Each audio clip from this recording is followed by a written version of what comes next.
I am a 33 years old female, and I have had fertility issues for the past couple of years with my husband. He's 35. We went through with consultations, and while we had very promising results for treatment, the cost did give us pause.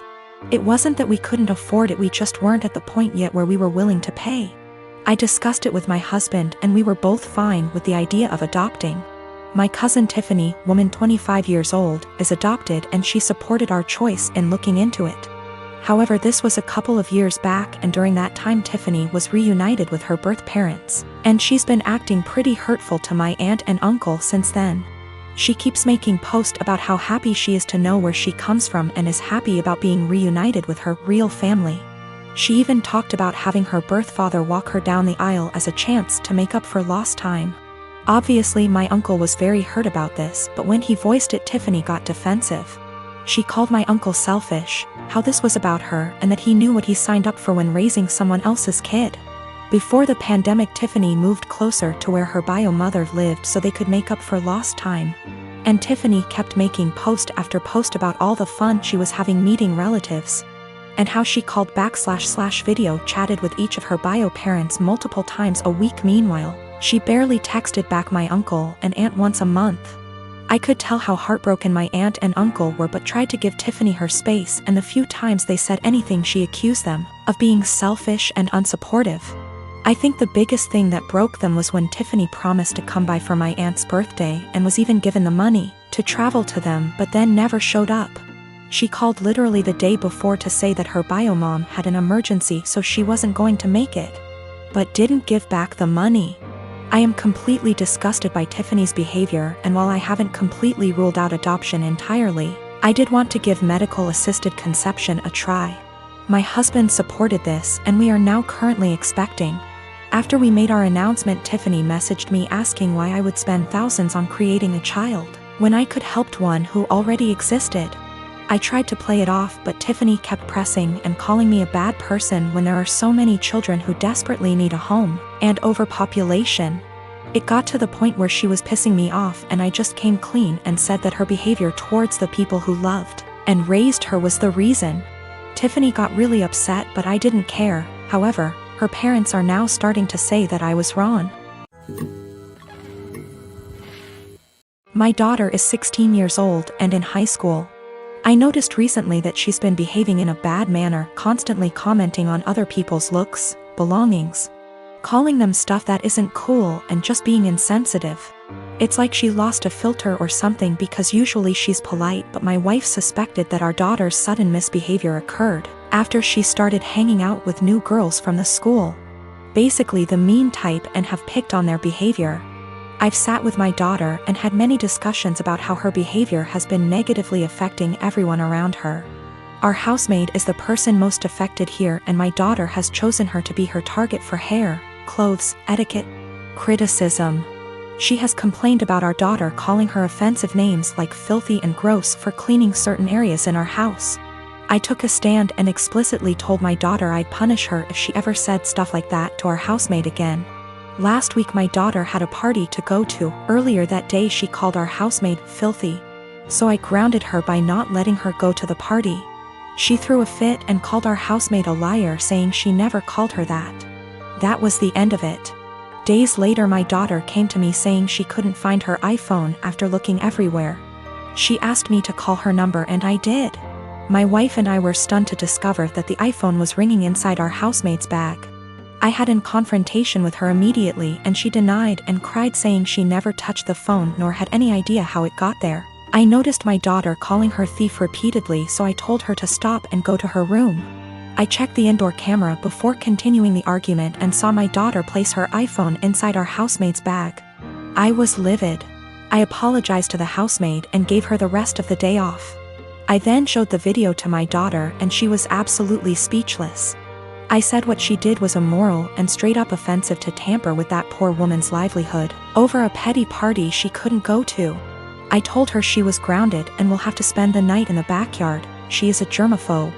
But she cried, begging me to not make her sleep with the dirt, insects, and hot temp. I refused to discuss it, or I'd make it 2 nights. My wife said I should go easy on her, but I said calling people filthy and accusing them of stealing wasn't okay. In fact, it was the absolute worst. I then went through with my punishment. The reason I chose this punishment was because of the fact that my daughter says she is a germaphobe and used this as excuse to insult others' hygiene and appearance. Our backyard has dirt and bugs in it, and this kind of things get her uncomfortable, but other than that the backyard is 100% safe. My mom left my dad when I was 17, I'm 29 now, and had a new boyfriend literally straight away. We all suspected that she was cheating with this dude beforehand, but there was never any proof, and she even to this day refuses to admit it. She had 2 more kids with this guy. When my mom and dad broke up, I moved out to live with my dad, who had moved back in with his parents. The major reason for this was because she told me to leave as I kept fighting with her new dude. I really did not want to deal with a new guy in my mom's life, and I was really upset that she didn't give a shit about how much pain my dad was in. When she told me to leave, something in me changed, and I am still unable to forgive her. That solidified BC. My 14-year-old sister stayed with my mom for a year and then begged to come and live with my dad because she hated it so much at my mom's place. And my sister and mom were close, so for my sister to feel that way, it must have been bad. Since I was 18, my grandparents kept pushing me to start a business. BC. I liked to tinker and had built a few specialized tools for a niche construction industry that my dad was in, and they saw potential in me. They gave me a lot of money as an investment. Actually, they mortgaged their house, that's much they believed in me, and basically, I majorly lucked out and managed to land some national contracts at 24 that turned into more than a few millions of dollars over a few months when the business boomed. The profit trajectory has risen since then, and basically, I'm living a life I never thought would be for a schmuck like me. I moved my dad, sister, and grandparents out to the East Coast a couple years back, and we've started a new life. I am surrounded by people who see and saw the best in me, and I'm grateful so much. BC. I was seriously messed up after my mom blew our family apart. For the last couple years or so, my mom has been on my case to reunite with her. She is getting increasingly more insistent that I go visit her and her boyfriend and kids, and keeps trying to guilt trip me because my sister has a much more privileged life now and my younger 2 half-siblings don't. She keeps telling me that even if I don't forgive her, I should look out for the kids as they're innocent in all this. She made her bed and she can lay in it, but the guilt eats me alive sometimes. I just can't forgive her though. My name is Mary, and I'm expecting my first baby with my husband. This is the first grandchild in the family, in-laws, and they said that if the baby's a boy, then we'll give him my father-in-law's name. He's dead due to cancer. I had no problem with that.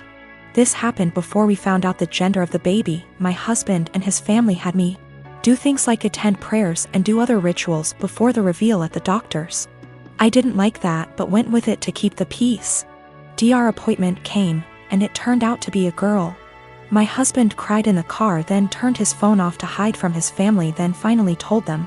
His mom and the others made their frustration and disappointment clear, which bothered me cause my daughter deserves to be celebrated, but they ghosted me for days, then started coming over and visiting, constantly referring to my daughter as my son, claiming the results were false and basically pretending it's a boy.